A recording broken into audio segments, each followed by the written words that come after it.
गणपते नमः। बोलिए सच्चिदानंद सद्गुरु साईनाथ महाराज की जय। प्रस्तावना। जब वेद और पुराण ही ब्रह्मा या सद्गुरु का वर्णन करने में अपनी असमर्थता प्रकट करते हैं, तब मैं एक अल्पज्ञ प्राणी अपने सद्गुरु श्री साईं बाबा का वर्णन कैसे कर सकता हूँ।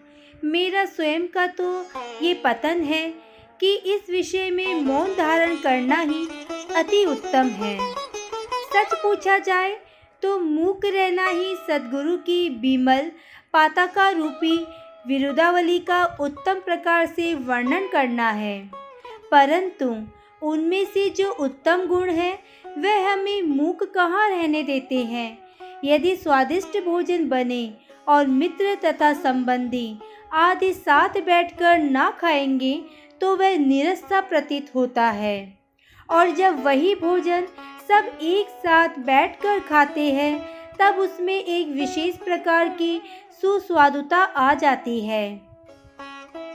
वैसे ही स्थिति साईं लीलामृत के संबंध में भी है।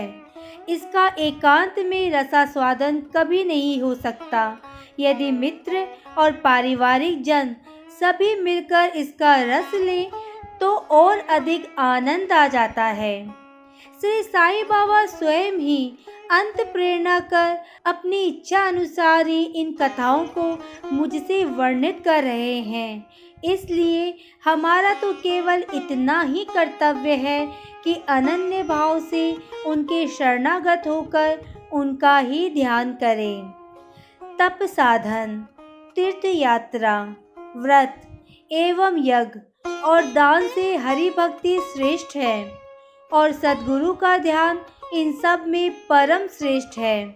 इसलिए सदैव मुख से साईं नाम का स्मरण कर उनके उपदेशों का निधि ध्यान एवं स्वरूप का चिंतन कर हृदय में उनके प्रति सत्य और प्रेम के भाव से समस्त चेष्टाएं उनके ही निमित्त करनी चाहिए।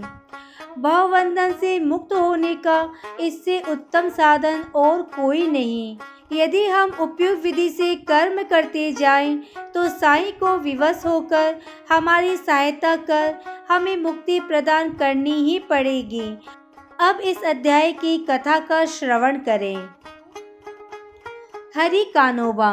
बम्बई के हरि कानोबा नामक एक महानुभाव ने अपनी कई मित्रों और संबंधियों से साईं बाबा की अनेक लीलाएं सुनी थीं, परंतु उन्हें विश्वास ही नहीं होता था क्योंकि वह संशयालु प्रकृति के व्यक्ति थे। अविश्वास उनके हृदय पटल पर अपना आसन जमाए हुए थी। वे स्वयं बाबा की परीक्षा करने का निश्चय करके अपने कुछ मित्रों सहित बम्बई से शिरडी आए। उन्होंने सिर पर एक जरी की पगड़ी और पैरों में नई सैंडल पहन रखी थी। उन्होंने बाबा को दूर से ही देखकर उनके पास जाकर उन्हें प्रणाम तो करना चाहा, परंतु उनके नए सैंडल इस कार्य में बाधक बन गए। उनकी समझ में नहीं आ रहा था कि अब क्या किया जाए। तब उन्होंने अपनी सैंडल मंडप के एक सुरक्षित कोने में रखे और मस्जिद में जाकर बाबा के दर्शन किए। उनका ध्यान सैंडलों पर ही लगा रहा। उन्होंने बड़ी नम्रता पूर्वक बाबा को प्रणाम किया और उनसे प्रसाद और उधी प्राप्त कर लौट आए। पर जब उन्होंने कोने में दृष्टि डाली तो सैंडल तो अंतर्धान हो चुके थे। पर्याप्त छानबीन भी व्यर्थ हुई और अंत में निराश होकर वह अपने स्थान पर वापस आ गए। स्नान, पूजन और नैवेद्य आदि अर्पित करके वह भोजन करने को तो बैठे, परंतु वह पूरे समय तक उन सैंडलों के चिंतन में ही मग्न रहे। भोजन कर मुंह हाथ धोकर जब वे बाहर आए तो उन्होंने एक मराठा बालक को अपनी ओर आते देखा, जिसके हाथ में डंडे के कोने पर नई सैंडलों का जोड़ा लटका हुआ था। उस बालक ने हाथ धोने के लिए बाहर आने वाले लोगों से कहा कि बाबा ने मुझे ये डंडा हाथ में देकर रास्तों में घूम घूम कर हरि का बेटा जरी का फेटा की पुकार लगाने को कहा है तथा जो कोई कहे कि सैंडल हमारी है उससे पहले ये पूछना कि क्या उसका नाम हरि है और पिता का क है। क अर्थात कानोबा। साथ ही ये भी देखना कि वह जरीदार साफा बांधे हुए है या नहीं, तब उन्हें उसे दे देना। बालक का कथन सुनकर हरि कानोबा बेहद आनंद व आश्चर्य हुआ। उन्होंने आगे बढ़कर बालक से कहा कि ये हमारे ही सैंडल हैं, मेरा ही नाम हरि है और मैं ही क का पुत्र हूँ। ये मेरा जरी का साफा देखो। बालक संतुष्ट हो गया और सैंडल उन्हें दे दी। उन्होंने भी सोचा कि मेरी जरीदार पगड़ी तो सबको ही दिख रही थी, हो सकता है कि बाबा की भी दृष्टि में आ गया हो, परंतु ये मेरी शिरडी यात्रा का प्रथम अवसर है। फिर बाबा को ये कैसे विदित हो गया कि मेरा ही नाम हरि है और मेरे पिता का कानोबा। वह तो केवल बाबा की परीक्षार्थ वहाँ आया था। उसे इस घटना से बाबा की महानता विदित हो गई। उनकी इच्छा पूर्ण हो गई और वह सहज घर लौट गया। सोमदेव स्वामी। अब एक दूसरे संशयालु व्यक्ति की कथा सुनिए जो बाबा की परीक्षा करने आया था। काका साहेब दीक्षित के भ्राता श्री भाईजी नागपुर में रहते थे। जब वे सन 1906 में हिमालय गए थे तब उनका गंगोत्री घाटी के नीचे हरिद्वार के समीप उत्तरकाशी में एक सोमदेव स्वामी से परिचय हो गया। दोनों ने एक दूसरे के पते लिख लिए। 5 वर्ष पश्चात सोमदेव स्वामी नागपुर में आए और भाईजी के यहाँ ठहरे। वहाँ से साईं बाबा की कीर्ति सुनकर उन्हें बड़ी प्रसन्नता हुई। वहाँ से साईं बाबा के दर्शन करने की तीव्र उत्कंठा हुई। मनमाड़ और कोपरगांव निकल जाने पर वह एक तांगे में बैठकर शिरडी को चल पड़े। शिरडी के समीप पहुंचने पर उन्होंने दूर से ही मस्जिद पर 2 ध्वज लहराते देखे।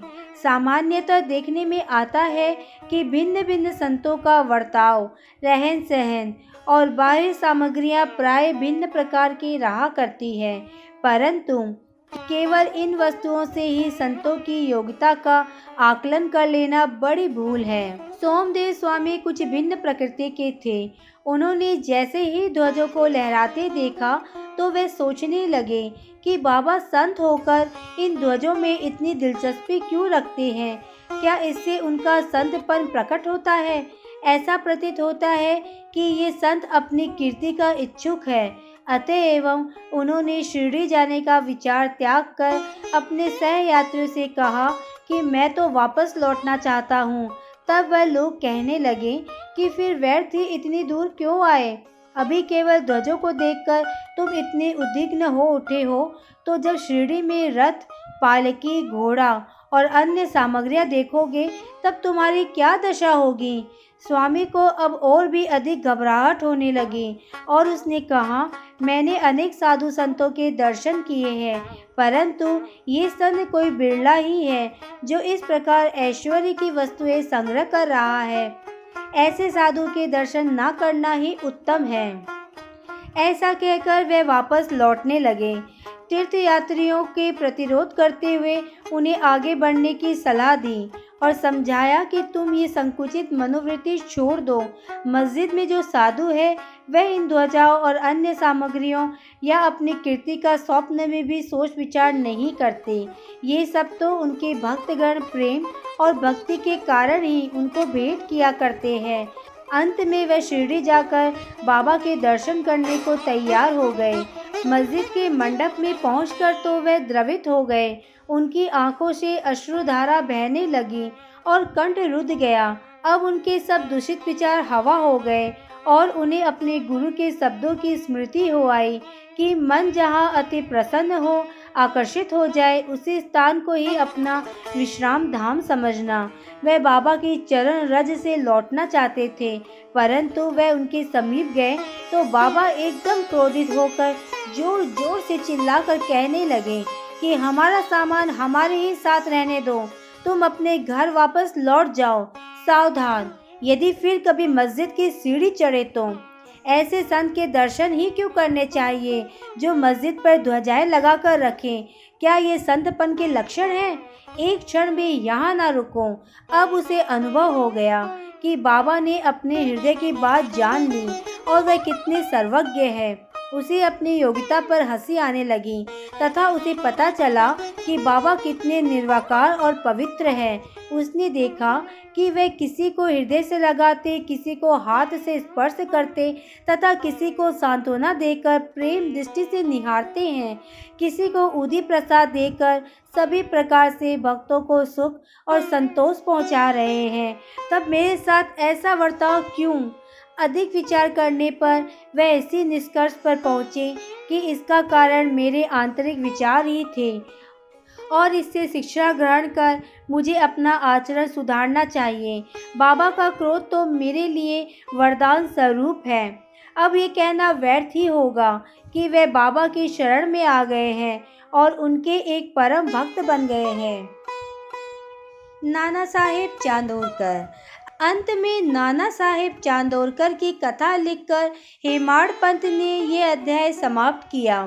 एक समय जब नाना साहेब मालसापति और अन्य लोगों के साथ मस्जिद में बैठे हुए थे तो बीजापुर से एक संभ्रांत यवन परिवार श्री साईं बाबा के दर्शनार्थ आया।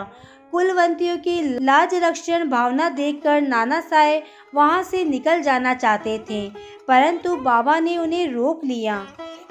स्त्रियां आगे बढ़ी और उन्होंने बाबा के दर्शन किए। उनमें से एक महिला ने अपने मुंह पर से घूंघट हटाकर बाबा के चरणों में प्रणाम कर फिर घूंघट डाल लिया। नाना साहेब उसके सौंदर्य से आकर्षित हो गए और एक बार पुनः वह छटा देखने को लालायित हो उठे। नाना के मन की व्यथा जानकर उन लोगों के चले जाने के पश्चात बाबा उनसे कहने लगे कि नाना, क्यों व्यर्थ में मोहित हो रहे हो? इंद्रियों को अपना कार्य करने दो। हमें उनके कार्य में बाधक ना होना चाहिए। भगवान ने ये सुंदर सृष्टि निर्माण की है, अतः हमारा कर्तव्य है कि हम उसके सौंदर्य की सराहना करें। ये मन तो क्रमशः ही स्थिर होता है और जब सामने का द्वार खुला है तब हमें पिछले द्वार से क्यों प्रविष्ट होना चाहिए? चित्त शुद्ध होते ही फिर किसी कष्ट का अनुभव नहीं होता। यदि हमारे मन में कुविचार नहीं है तो हमें किसी से भयभीत होने की आवश्यकता नहीं। नेत्रों को अपना कार्य करने दो। इसके लिए तुम्हें लज्जित तथा विचलित ना होना चाहिए। उस समय श्यामा भी वहीं थे। उनकी समझ में ना आया कि आखिर बाबा के कहने का तात्पर्य क्या है, इसलिए लौटते समय इस विषय पर उन्होंने नाना से पूछा। उस परम सुंदरी के सौंदर्य को देखकर जिस प्रकार वे मोहित हुए तथा ये व्यथा जानकर बाबा ने इस विषय पर जो उपदेश उन्हें दिए थे, उन्होंने इसका संपूर्ण वृत्तांत उनसे कहकर श्यामा को इस प्रकार समझाया। हमारा मन स्वभावतः ही चंचल है, पर हमें उसे लंपट में ना होने देना चाहिए। इंद्रिय चाहे भले ही चंचल हो जाए, परंतु हमें अपने मन पर पूर्ण नियंत्रण रखकर उसे अशांत ना होने देना चाहिए। इंद्रिय तो अपने विषय पदार्थों के लिए सदैव चेष्टा की यही करती है, पर हमें उनके वशीभूत होकर उनके इच्छित पदार्थों के समीप ना जाना चाहिए। क्रमशः प्रयत्न करते रहने से इस चंचलता को नियंत्रित किया जा सकता है। यद्यपि उन पर पूर्ण नियंत्रण संभव नहीं है तो भी हमें उनके वशीभूत ना होना चाहिए। प्रसंगानुसार हमें उनका वास्तविक रूप से उचित गति अवरोध करना चाहिए। सौंदर्य तो आंखें सेकने का विषय है, इसलिए हमें निडर होकर सुंदर पदार्थों की ओर देखना चाहिए। यदि हमें किसी प्रकार के कुविचार ना आवे तो इसमें लज्जा और भय की आवश्यकता ही क्या है। यदि मन को निरीश बनाकर ईश्वर के सौंदर्य को निहारो तो इंद्रियां सहज और स्वाभाविक रूप से अपने वश में आ जाएगी और विषय आनंद लेते समय भी तुम्हें ईश्वर की स्मृति बनी रहेगी। यदि उस इंद्रियों के पीछे दौड़ने तथा उनमें लिप्त रहने दोगे तो तुम्हारा जन्म मृत्यु के पाश से कदापि छुटकारा ना होगा। विषय पदार्थ इंद्रियों को सदा पथभ्रष्ट करने वाले होते हैं, अतएव हमें विवेक को सारथी बनाकर मन की लगाम अपने हाथ में लेकर इंद्रिय रूपी घोड़े को विषय पदार्थों की ओर जाने से रोक लेना चाहिए। ऐसा विवेक रूपी सारथी हमें विष्णु पद की प्राप्ति करा देगा, जो हमारा यथार्थ में परम सत्य धाम है और जहाँ गया हुआ प्राणी फिर कभी यहाँ नहीं लौटता। श्री सद्गुरु साईनाथ प्रणवस्तु शुभम भवतु। ओम श्री साईनाथाय नमः।